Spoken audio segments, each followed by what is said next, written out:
What an incredible picture. A lot of water then and a lot of mud left behind. Hello, I'm John Shumway, and this, of course, is probably Pittsburgh's most recognized landmark, the tip of the Golden Triangle, Point State Park, where the Allegheny and the Monongahela come together to form the mighty Ohio River. Anyone who grew up around here or knows anything about the Pittsburgh area knows that this is probably the most celebrated point of the city. We feature it on our calendars and posters, and of course, whenever there's a nationally televised sporting event, it's highlighted. But this place is so much more than a landmark. It's a place where we like to bring our families. We come here by the thousands every summer and fill this park for concerts and celebrations, to watch the fireworks, or maybe just to sit by the fountain and watch the rivers flow by. So you can imagine everyone's dismay when this park disappeared under floodwaters the weekend of January the 20th, 1996. In fact, the water was so deep that where I'm standing now, the water would have been several feet above my head. But the flooding wasn't confined to just downtown Pittsburgh. People all along the three rivers, as well as the creeks and streams that feed into them, were affected by the flooding that weekend, the worst they had seen in a quarter of a century, and they lost a lot. But they didn't lose their spirit, and this video is dedicated to them. It's also meant as a remembrance for all of us of the flood of '96. You'd probably expect the first images in a flood video to be of water, but it was snow that led to the flood of '96. In early January, it came in blizzard proportions. It's slippery out here! Oh! With storms dumping several feet in some parts across the eastern states. I wish I'd never see it again. Maybe I won't, because I'm 78 years old, and this is pretty tough. Schools and businesses shut down, and traffic of all kinds either stopped or was at a virtual standstill. Beyond frustration, just about ready to give up and sleep in the airport tonight.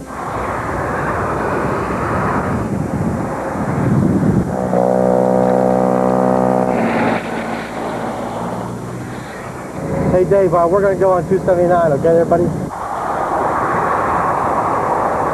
In all my years of snow removal, the best snow fighter is a good old sun. Turns out there was a quick thaw. And then a steady rain. The rain and rock slides it brought seemed like a problem at the time. But because of a freeze-thaw seesaw, something more formidable than landslides was taking shape on the backwaters, the creeks, and the rivers far from the city of Pittsburgh.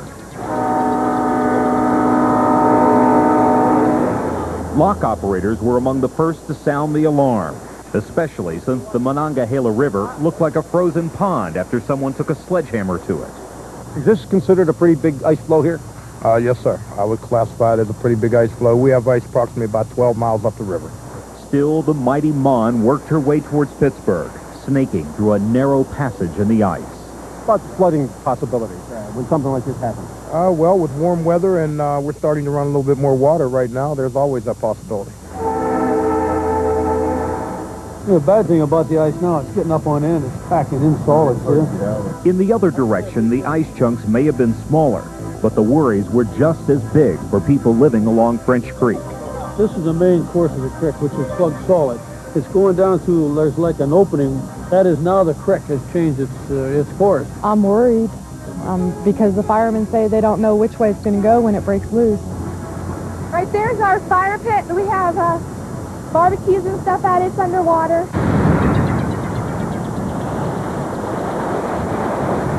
Indeed, the first people hit hard were those living along creeks when the water came up fast early Friday morning. You see what we have now, a real mess.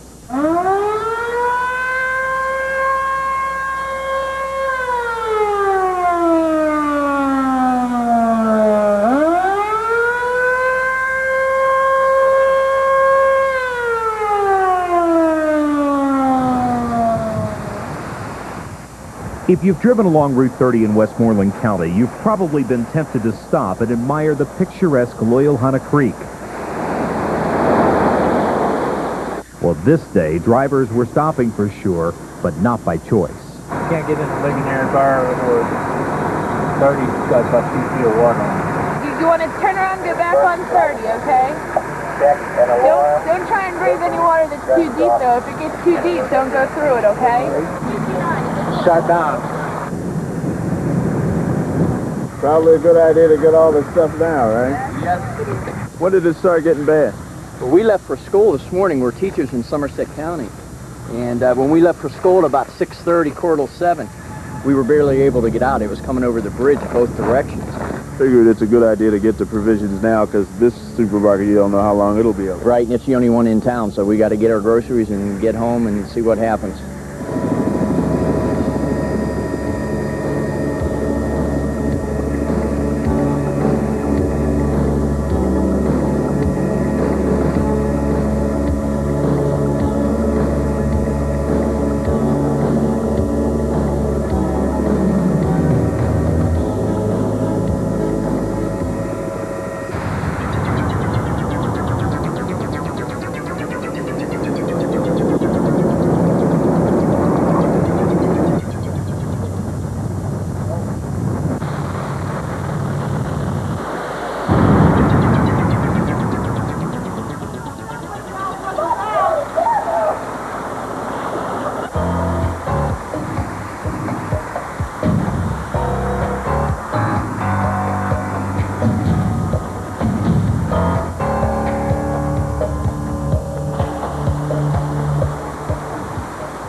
We're flooded out. We have no heat. We have no water because the pipes are going to freeze. We had to shut the water off. Our hot water tank's gone. We have no place to stay. How can you afford to buy everything over again? We're just getting started and we don't have any insurance, so, you know, it's hard when you're just starting out. Most of those outlying creeks and streams pour into the Allegheny or Monongahela rivers. And you don't even have to live around here to know where those two rivers end up.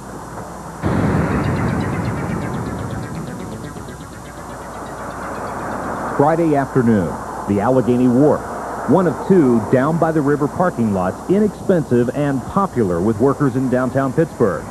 What most people didn't know when they parked there Friday morning, the Allegheny River was rising fast. Some heard it through the grapevine and got their cars out in time. But all of a sudden, it wasn't safe to drive out yourself.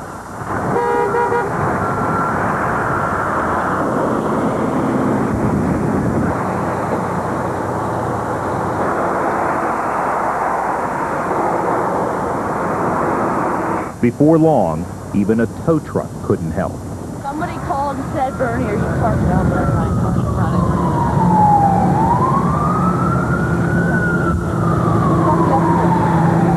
I was foolish. I went for the cheap parking today. I parked in the garage all week. I think I'm angry because at 9 o'clock this morning we were told by the predictors that it was going to be a crest of 22 feet, which is below flood stage, and so we didn't think we were going to have a problem, and now we're at 31. As Friday wore on, both the Allegheny and the Mon began to close in on the Golden Triangle.